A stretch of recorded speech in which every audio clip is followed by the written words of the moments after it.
एक छोटे से गांव में एक गरीब परिवार रहता था। परिवार में माता पिता और उनके दो बेटे थे, बड़ा बेटा रामू और छोटा बेटा श्यामू।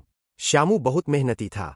वह पढ़ाई भी करता, खेत में काम भी करता, घर के कामों में हाथ बटाता और माता पिता का पूरा ध्यान रखता। वही रामू ने 7-8वीं के बाद पढ़ाई छोड़ दी थी। उसे लगा कि पढ़ाई छोड़कर शहर जाकर पैसे कमाना आसान होगा। रामू शहर चला गया, लेकिन पढ़ाई न होने की वजह से उसे अच्छी नौकरी नहीं मिली। बड़ी मुश्किल से उसे 8-10 हजार की छोटी मोटी नौकरी मिली।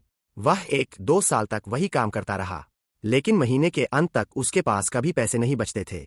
घरवालों को लगता था कि इतना कम वेतन होने की वजह से पैसे नहीं बचते, पर असली वजह कुछ और थी। रामू को मोबाइल गेम खेलने की बुरी आदत लग गई थी। वह अपना समय और पैसे उसी में खर्च कर देता था। कुछ समय बाद रामू गांव लौटा। 1-2 दिन बाद जब घरवालों ने उससे पैसे के बारे में पूछा तो उसने कहा, पैसे तो खर्च हो जाते हैं, इतने में क्या बचता है। घरवालों को असली बात नहीं पता थी। एक दिन श्यामू घर में बैठकर थोड़ा मोबाइल गेम खेल रहा था। तभी रामू आया और गुस्से में बोला, तू कोई काम नहीं करता, बस खेलता रहता है। तभी उनके पिता आए।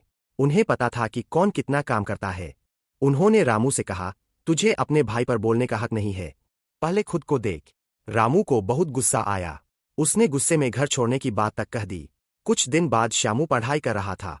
उनकी माँ ने खाना खाने के लिए आवाज लगाई और गुस्से में बोली, मेरे दोनों बेटे बिगड़ गए हैं, कोई काम नहीं करता। माँ ऐसा इसलिए बोली ताकि रामू को बुरा न लगे, और श्यामू तो समझदार था ही। माँ सबको बराबर समझती है और पिता सबकी सच्चाई जानते हैं। धीरे धीरे रामू को अपनी गलती समझ आने लगी।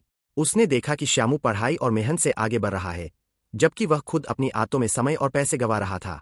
उस दिन के बाद रामू ने फैसला किया कि वह अपनी बुरी आदत छोड़ेगा, मेहनत करेगा और कुछ सीख कर काम करेगा। सीख, पढ़ाई, मेहनत और अच्छी आदतें इंसान को आगे बढ़ाती है। बुरी आदतें चुपचाप इंसान का समय, पैसा और भविष्य दोनों छीन लेती है।